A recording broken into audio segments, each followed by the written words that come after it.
Hoy llegó el momento de analizar los componentes y su ubicación en esta incubadora automática. Vamos a verla muy atentamente por dentro, vamos a analizar los componentes y el porqué de su situación.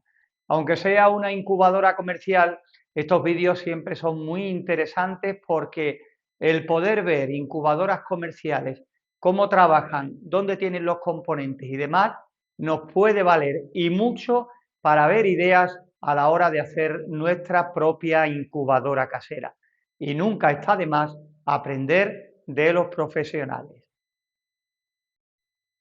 Bueno, le hemos quitado todo lo del interior, la bandeja de volteo automático y demás, porque de esta forma nos es más fácil analizarla a fondo en el tema de componentes, el tener menos trastos por aquí por la bandeja de huevos. Y lo primero que llama la atención es lo amplia que es. Tiene para 56 huevos de gallina, pero una opción que podemos utilizar y que no le des de lado nunca porque nos puede venir bien es convertirla en volteo manual, quitarle la bandeja de arrastre y ganamos en capacidad. ¿Por qué? Porque la bandeja de arrastre tiene que tener siempre un lado libre para cuando el motor actúe pues desplazar, arrastrar esa bandeja con esos huevos. Entonces, ¿qué quiere decir? Que mínimo en ese espacio que tiene que dejar para el arrastre nos pueden caber enseguida unos 8 huevos más. Y si quitamos las rejillas separadoras, pues eso se puede traducir en 10, 12 huevos más de capacidad, simplemente por cuando llegue el momento pasarle la mano por encima a los huevos y voltear manualmente. Que sí, que hay que estar más pendientes, pues claro, pero ya digo, ganamos más capacidad que en algunos momentos determinados nos pueden venir muy pero que muy bien. Ya sabemos que trae controlador de humedad relativa y que tiene un pequeño motorcillo para activar el goteo en una esponja que ya veréis dónde la tiene. Pero lo que me gusta es que no abandona la opción de lo que son los circuitos de agua según las necesidades. Ya lo vimos en su momento, tiene tres de mayor y menor capacidad, lo que nos puede hacer que con esto solo ya tengamos controlado el tema de la humedad relativa, nunca está de más. Ahora veremos el otro sistema.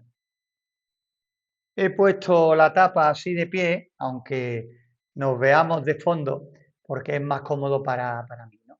Aquí tiene pues la parte de ovoscopio, ¿no? Que ya prácticamente casi todas las incubadoras lo traen, y por supuesto ya hablaremos del panel de mando.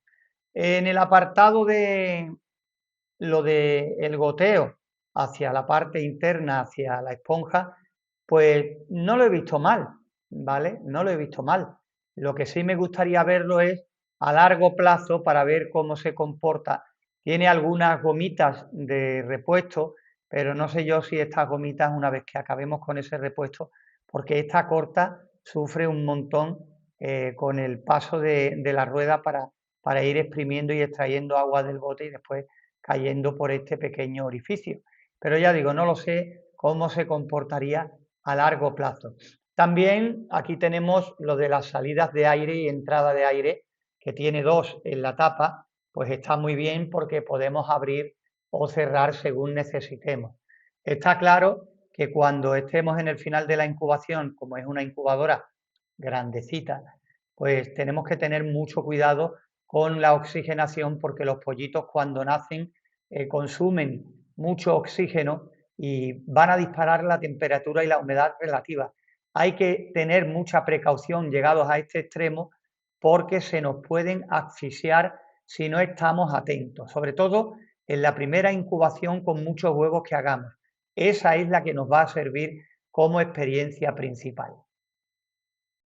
Ya después, observándola por fuera, pues ya estáis viendo que la fuente de calor que utiliza es una resistencia de silicona rodeando el ventilador que está un poquito más arriba. Lo veis ahí, he levantado la tapa. Y lo que os dije de la esponja está aquí en esta base, ahora después le daremos la vuelta para que la veáis, y es lo que se empapa con el goteo continuo y genera pues la humedad relativa necesaria.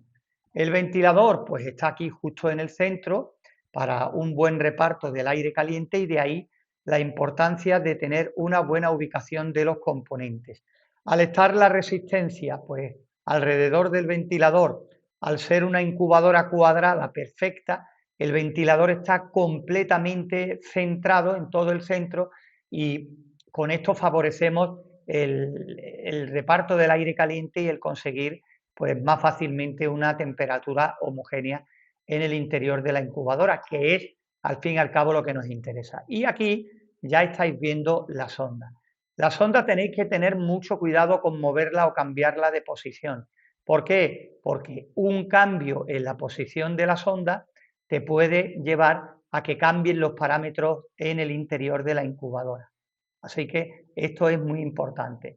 No tiene mucho cabo, está más bien cortito, pero digo que es muy importante el que la posición no cambie porque si cambia tenemos que medir para comprobar que la temperatura sobre todo no ha variado.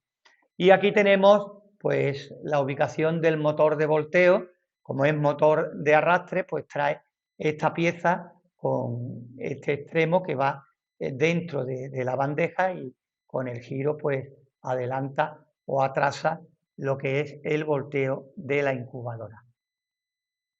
Y estaba buscando una buena posición para enfocar la esponja y aquí la tenéis. Yo creo que se ve perfectamente, pues está todo alrededor también, justo debajo de la resistencia. Ahí se produce una buena evaporación y con el ventilador, pues evidentemente hace que la humedad relativa esté bastante, digamos, centrada en todo lo que es el habitáculo de nuestra incubadora. Ya después, si por cualquier motivo necesitas más renovación del aire, la incubadora tiene estas tres compuertas para añadir agua a los circuitos, que si quitas esto tienes una ventana más de entrada de aire de oxigenación a la incubadora. Pero ya digo, eso como se ve es con la práctica.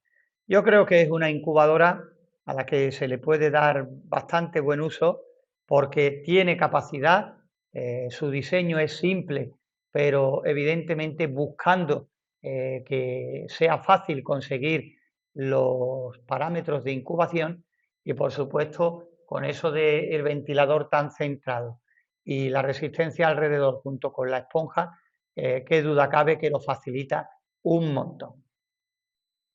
Pues está bien esta incubadora. En principio, ya más adelante hablaremos de las ventajas y los inconvenientes que hemos encontrado con esta incubadora, pero quizás, como hoy en día todo es tan caro, el único obstáculo sea el precio. Creo que nos costó entre 120 y 125 euros y es que es todo prácticamente. Todas las incubadoras, hasta las más pequeñas que antes llegaban a costar 12, 14, 15 euros, están ya en el doble, en cuestión de un par de años se han puesto en 30, 40 euros. Es alucinante el ver cómo se ha disparado absolutamente todo. Pues bueno, habrá que adaptarse a lo que hay y nosotros simplemente pues vamos comprando, porque las compramos diferentes modelos y los vamos analizando aquí en nuestro canal paso a paso para que, como siempre, tú tengas la máxima información.